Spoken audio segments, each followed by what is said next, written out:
Rupanya Bapak Ibu, tubuhnya insan ini adalah fi'il Allah.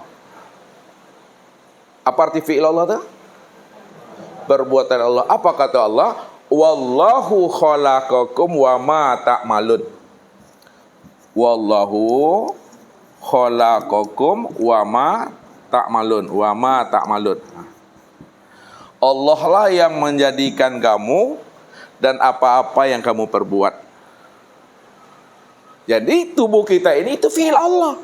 Ini ya fi'il Allah itu. Kul kulu min indillah. Apapun yang kamu lakukan, apapun yang kamu perbuat, semuanya itu berasal daripada diriku seorang saja, kata Tuhan. Sedangkan hati insan itu yang disebut namanya asma Allah. Ruhnya insan itu yang disebut namanya sifat Allah. Rahasianya insan itu disebut namanya zat Allah. Maka disimpulkanlah, karena insan itu tanpa memandang nyatanya Allah, maka disimpulkan bahasanya insan itulah yang dikatakan namanya dengan wujudullah. Wujudullah. Ini bahasa hakikat. Bahasa lainnya dari bahasa hakikat wujudullah itu, ini disebut namanya dengan ainullah.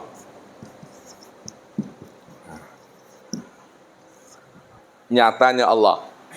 Bahasa hakikat. Kalau dalam bahasa thariqat, insan ini, kita bawa ke sini, disebutlah namanya mir'atillah. Mir'atillah. Apa artinya itu? Ya, cermin Allah. Jadi insan ini, di Bapak Ibu ini disebut cermin Tuhan. Disitulah Allah mengatakan khalaqa Adam ka suratihi wa khalaqal insan ala suratir rahman. Dijadikan Adam itu sesuai dengan gambaran rupa diriku, kata Allah. Dan dijadikan insan itu sesuai pula dengan gambaran rupa Ar-Rahman Yaku. Makanya Adam, diri kita ini disebut cermin Allah, tempat memandang nyatanya akan rupa diri Allah. Sedangkan insan ini kalau disebut dengan bahasa syariat, bahasa syariat, maka disebutlah namanya hamba Allah. Hamba Allah.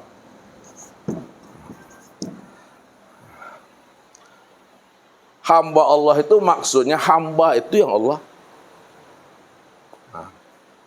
Bahasa ma'rifatnya insan itu tiada lain adalah Allah. Itu dia. Tiada lain adalah Allah. Kalaulah insan itu tiada lain adalah Allah, ya Allah lah itu sebenarnya. Makanya diri Bapak Ibu ini adalah diri zat. Ini yang diri Allah. Yang asli, diri Allah yang ori, bukan KW. Itu yang dipegang di sini. Ini pesan Rasul. Man arafallah fahuwallah. Man arafallah fahuwallah. Barang siapa yang sudah kenal Allah, bahwa Allah itu adalah yang wujud, Allah itu adalah sama, Allah itu adalah basar, Allah itu adalah kalam, Allah itu adalah ilmu, Allah itu adalah kudrat, Allah itu adalah iradat, Allah itu adalah hayat, fahuwallah. Maka yang wujud itulah yang Allah itu. Yang sama basar itulah yang Allah itu. Yang kalam ilmu kuda iradat hayat itulah yang Allah itu. Kalau dibuatkan Bapak Ibu, digambarkan nih.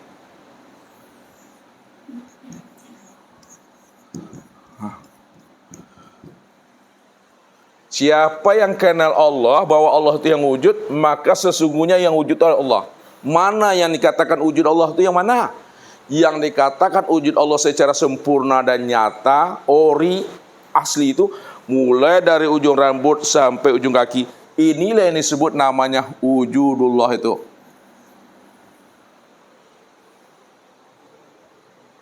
Ini yang disebut wujudullah. Kalau ini yang wujudullah, lalu samanya di mana memandangnya?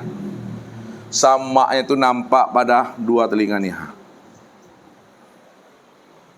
Basornya kemana memandangnya? Nampak pada cik matoa. Nih. Kalamnya kemana memandangnya? Kalamnya nampak pada muncungnya. Ilmunya kemana memandangnya? Nampak pada akal nih. Kudratnya kemana memandangnya? Nampak pada kaki, seluruh anggota tubuh nih. Irodatnya, kehendaknya nampak pada hati. Hayatnya kemana memandangnya? Nampak pada napas yang keluar masuk melalui batang hidung ini. Inilah disebut namanya wujudullah. Kiha kuha takwid pada itu dia. Dia sempurna. Ketika itu kata Rasul, man arafallah kala lisanahu. Ditutup oleh Rasul dengan bahasa man arafallah kala lisanahu. Siapa yang sudah kenal Allah dengan pengenalan yang sempurna, memang Allah cuma yang wujud yang sama basar, kalam, ilmu, qudrat, iradah dan hayat. Kala lisanahu, kelu lidahnya. Kelu lidah itu Bapak Ibu kata yang tiada terkatakan. Maksudnya tidak ada pengakuan lagi di sana. Kalau Bapak Ibu telah terang, telah jelas mengenal Allah itu sejelas-jelasnya, kelu lidah Bapak Ibu tidak bisa lagi Bapak Ibu menjelaskannya. Tidak bisa Bapak Ibu lagi menguraikannya. Tidak bisa Bapak Ibu lagi menerangkannya. Kalau telah terang Allah itu diterangkan juga, maka kabur makna yang sebenarnya. Lain yang disebut, lain pula yang ditunjuk. Ya. Contoh. Nah, ini contoh nih. Ya. Kita katakan namanya papan tulis. Ya. Yang mana papan tulis itu Bapak Ibu? Ini. Ini papan tulis nih. Ini triplek nih. Sebut namanya meja. Udah tahu kita meja, tunjuknya meja. Mana meja nih? Ini kain nih, tunjuk lagi nih. Mana meja nih? Kaca. Makanya sesuatu yang sudah jelas jangan dijelaskan juga lagi. Sesuatu yang sudah paham kita tentang sesuatu itu jangan diuraikan juga lagi Bapak Ibu. Takkan paham Bapak Ibu. Ya. Oleh karena itu cukup disadari, diam, dan diimani. Itu ilmunya. Makanya kesempurnaan orang ma'rifat adalah diam.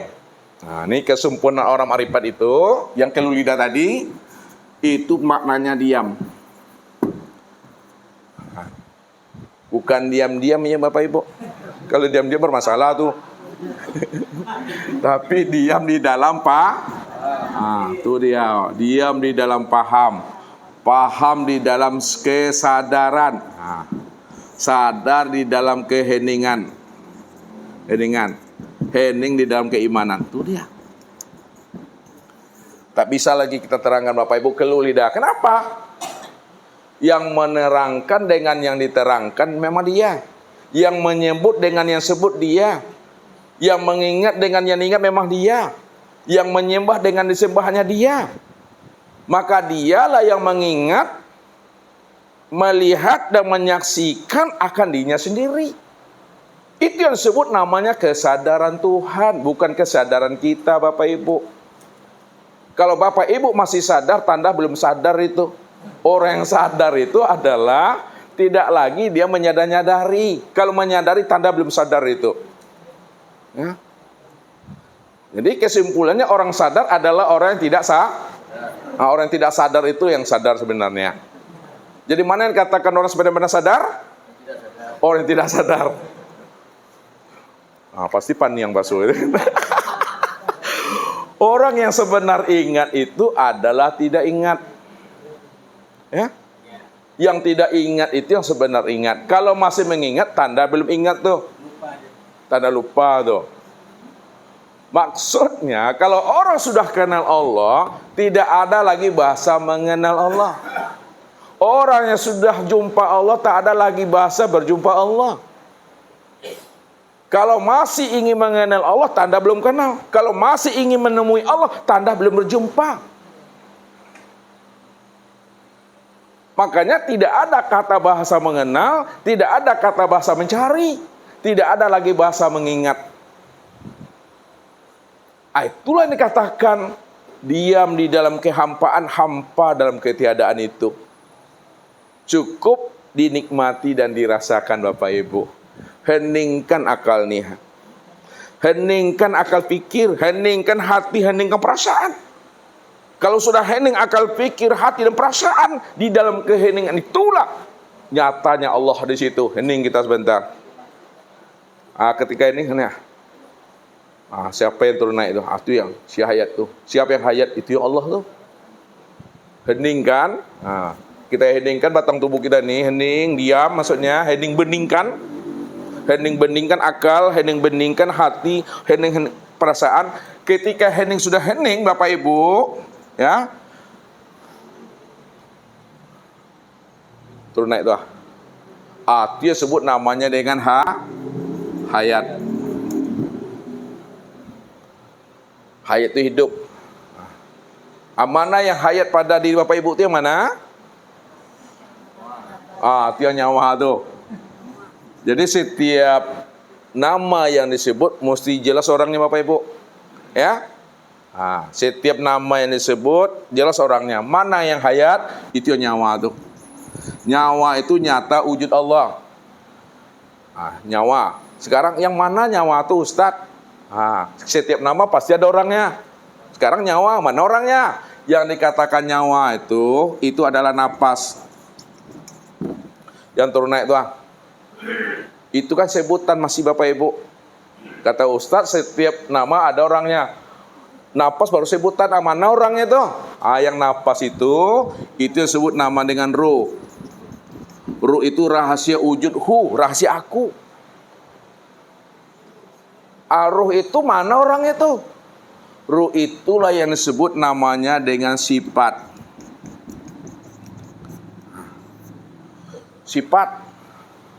Sifatnya mana tuh? Wujud, sama, basar, kalam, ilmu, kudorat, irodat, dan hayat.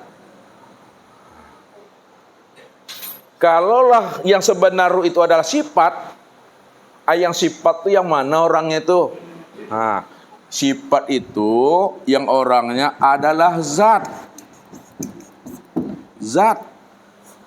Sifat itu yang sebenar-benarnya itu adalah zat.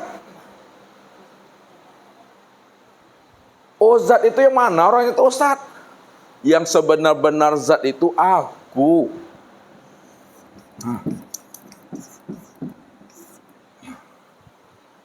Siapa nama aku tuh yang dikatakan zat?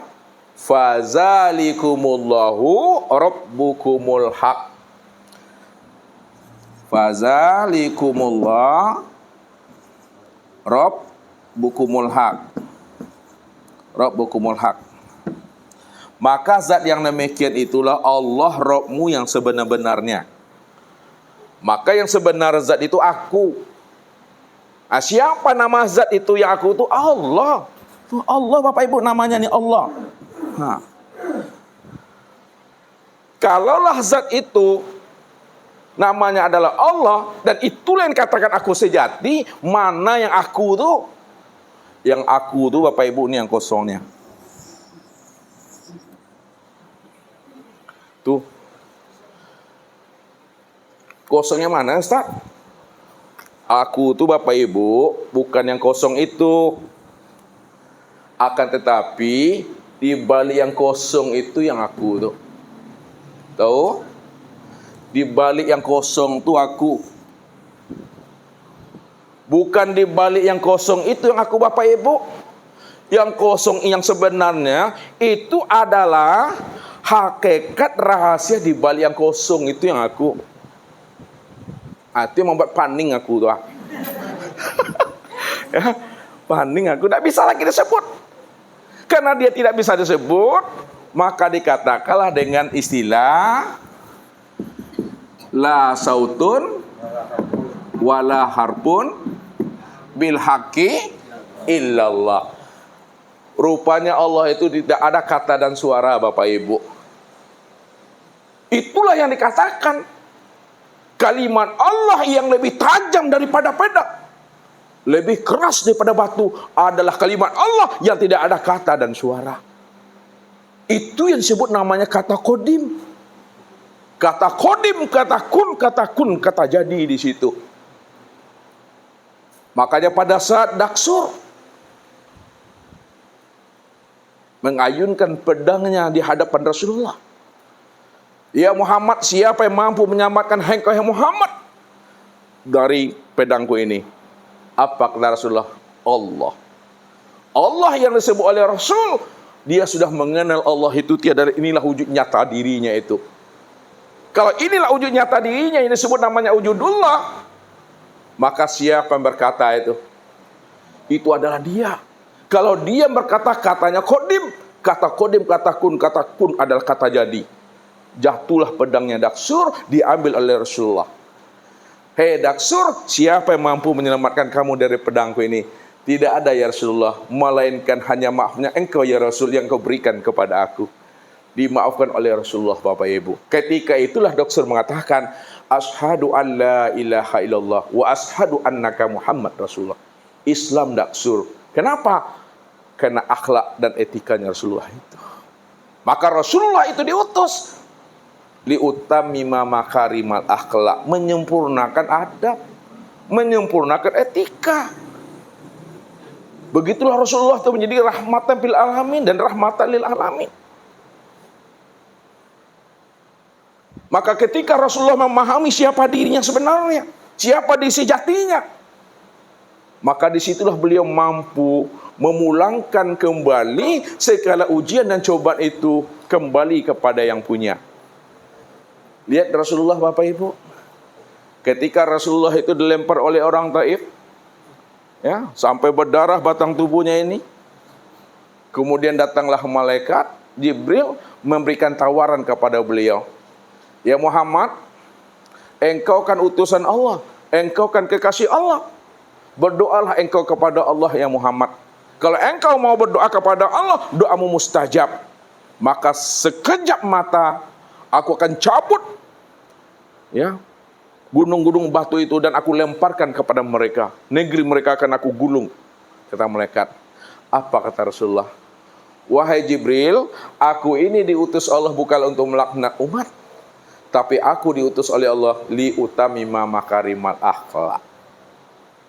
Aku diutus oleh Allah bukanlah untuk melaknat umat ini, tapi aku diutus oleh Allah untuk menyempurnakan adab mereka, supaya mereka kenal siapa Tuhannya dan siapa dirinya yang sebenar-benarnya.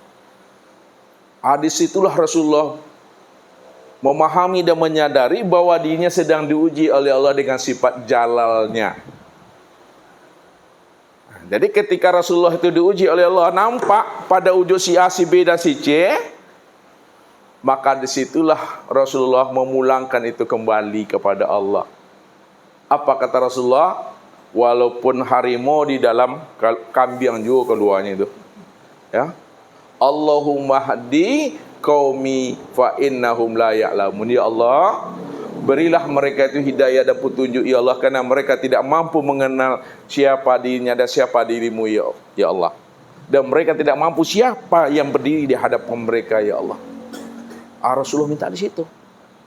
Hakikatnya Allah menguji Muhammad melalui tajalli dirinya. Bukankah Bapak Ibu ini, orang Taif itu adalah bentuk lain daripada rupa dirinya? Di situlah Rasulullah bisa sabar. Tak mungkin dia bisa mengambil batu melempar Nabi kalau tidak ada kudrat, kalau tidak ada iradat, kalau tidak ada sama basar kalam. Siapa si kudrat, siapa si iradat? Itu Allah. Maka siapa yang mampu memandang Allah di atas segala-galanya, insya Allah dia bisa menyikapi hidup itu dengan jalan sabar, ikhlas dan istiqomah, Bapak Ibu. Ini yang diajarkan oleh Rasulullah kepada Abu Bakar, Umar, Utsman dan Ali. Bagaimana pandangan hati kita itu mesti mampu memandang Allah di atas segala-galanya. Maka apa kata Abu Bakar As-Siddiq? Ma ra'aitu syai'an ila wa ra'aitullahu qablahu. Tidaklah aku melihat sesuatu ya Rasul, melainkan hatiku mampu memandang Allah sebelum sesuatu itu. Sebelum peristiwa hati dah mampu memandang Allahnya. Lalu disempurnakanlah kasabnya Abu Bakar ini oleh Umar bin Khattab. Apa kata beliau? Ma ra'aitu syai'an ila wa ra'aitullahu ba'dahu.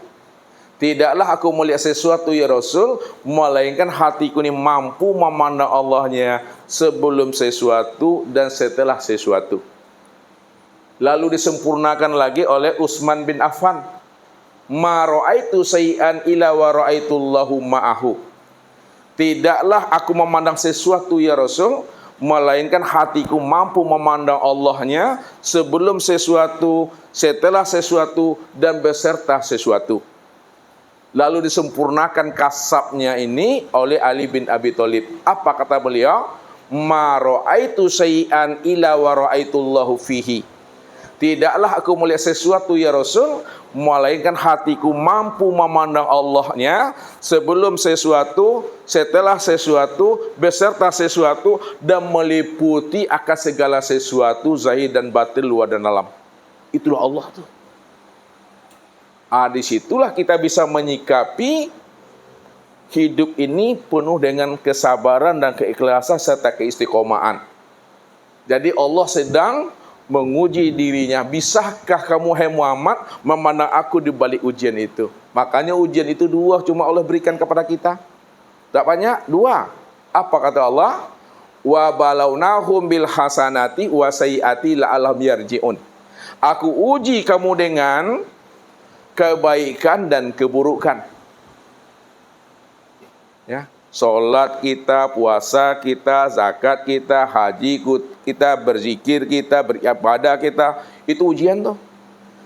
Apakah kita sombong dengan ibadah kita? Ya. Nah, apakah kita akan banding-bandingkan amal kita dengan amal sahabat kita? Itu ujian. Buruk juga ujian. Tidak sholat, tidak beribadah, tidak puasa, juga ujian. Tapi kata Allah, la'allahum yarji'un. Semuanya itu pulangkan kembali kepada aku, kata Allah.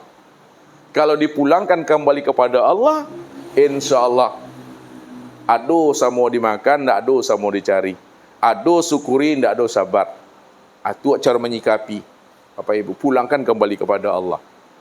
Makanya kalaulah sempurna nyatanya wujud Allah, maka apapun amal Bapak Ibu, maka inilah disebut namanya amal ma'rifat. Nah, jadi yang dikatakan amal ma'rifat itu adalah insan yang telah mengenal akan Allah. Nah, itu disebut namanya amal ma'rifat.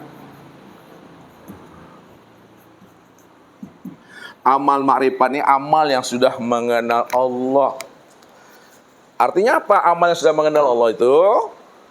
Memang dialah yang beramal di situ. Dialah yang berbuat di situ. Tidak ada lagi diri kita, Bapak Ibu. Makanya Ustaz katakan, kalau diri kita tidak ada, yang ada hanya Allah. Pertanyaan Ustaz, masih ingat ke Bapak Ibu kaji yang lalu tuh? Kan diri kita tidak ada. Yang ada cuma diri Allah. Pertanyaannya, siapa yang menyembah? Yang kedua, siapa yang disembah? Kan di Bapak Ibu tidak ada lagi tuh. Kalau diri kita tidak ada, pertanyaan siapa yang menyembah dan siapa yang disembah? Siapa yang menyembah itu Bapak Ibu? Yang menyembah itu dia sebut namanya Muhammad. Muhammad itu udah sempurna wujud rupanya, yang disebut namanya itu insan. Insan itu yang sebut namanya Muhammad. Ini menguraikannya. Nanti baru kita patrikan. Siapa yang menyembah? Yang menyembah Muhammad. Siapa pula yang disembah? Yang disembah itu adalah Allah. Allah lah yang disembah oleh Muhammad. Nah, kalau ada Allah, ada Muhammad, berarti ada dua. Walaupun dua, namun dua yang tiada berpisah. Dua yang tiada bercerai. Ya. Contoh. Lado Bapak Ibu. Kalian tahu lado? Aha, cabai. Ya. Ini lado. Ya. Berpisahkah lado dengan pedasnya? Enggak. Kalau tidak berpisah lado dengan pedasnya, lalu pedasnya di mana Bu adonya? Pedasnya itu ado di lado. Ini yang dikatakan tadi, cabai dengan pedasnya dua yang tidak berpisah, dua yang tidak bercerai. Itu hakikatnya cabai dengan pedas itu adalah ahad. Allah dengan Muhammad jangan dipisah ceraikan. Muhammad dengan Allah jangan dipisahkan. Esakanlah Allah dengan Muhammad, Muhammad dengan Allah itu. Kalau dia esa, lalu bagaimana cara menghantarkan gajinya? Nah, lihat nih, ini dipatrikan gaji, dibulatkan. Kok bulatnya bisa digolongkan, picaklah bisa dilayangkan. Nah, cara mematikan gaji, Muhammad ini, lihat.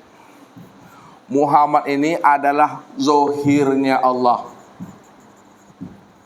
Sedangkan Allah itu batinnya Muhammad. Itu Bapak Ibu maminya. Yang kedua, Muhammad itu tubuhnya Allah. Sedangkan Allah itu ruhnya Muhammad. Itu Bapak Ibu.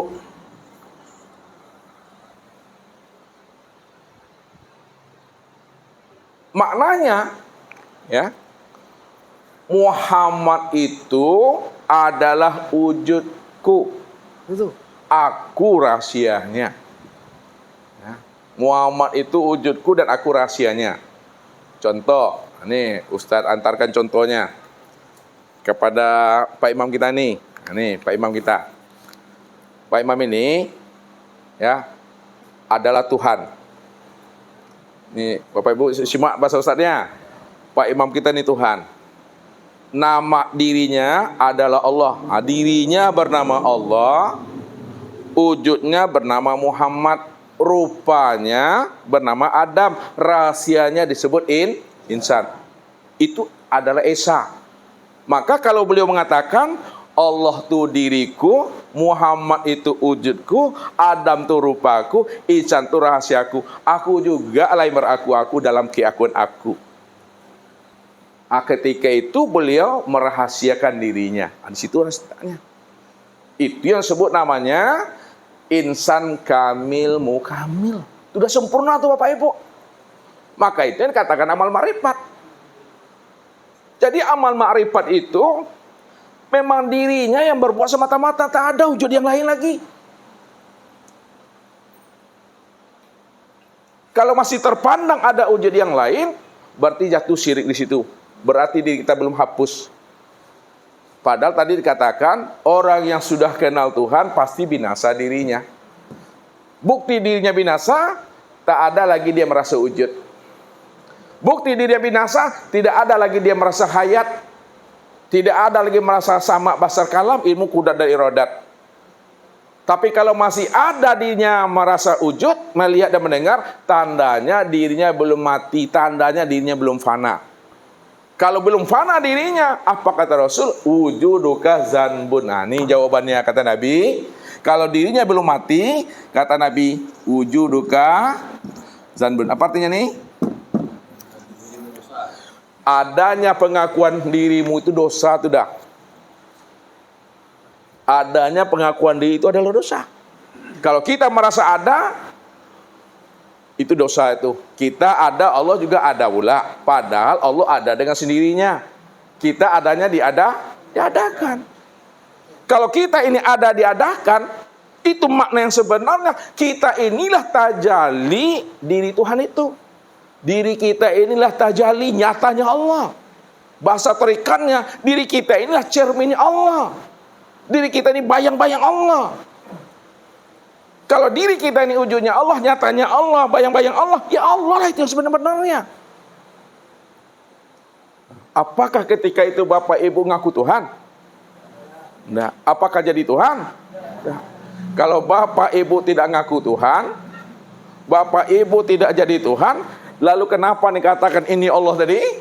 Kalau tidak mengaku Tuhan, lalu apa makna kalimat yang sebenarnya dari kalimat yang Ustaz utarakan tadi? Nah, lihat. Kita mengaji tauhid, mengaji ilmu ma'rifat, tidak ada ingin mengaku Tuhan. Apalagi jadi Tuhan, jadi Fir'aun nanti. Ya, kita belajar ilmu tauhid dan ilmu ma'rifat tujuannya untuk mengenal dan memahami bahwa diri kita tidak pernah ada sejak mula adanya. Kapan itu? Sejak Allah itu wujud kita tidak pernah ada. Berarti belajar ilmu tauhid untuk mengenal dan memahami Allah sajalah yang wujud semata-mata sejak dahulu, sekarang yang akan datang. Ketika itu diam sajalah kita lagi situ, diam di dalam paham.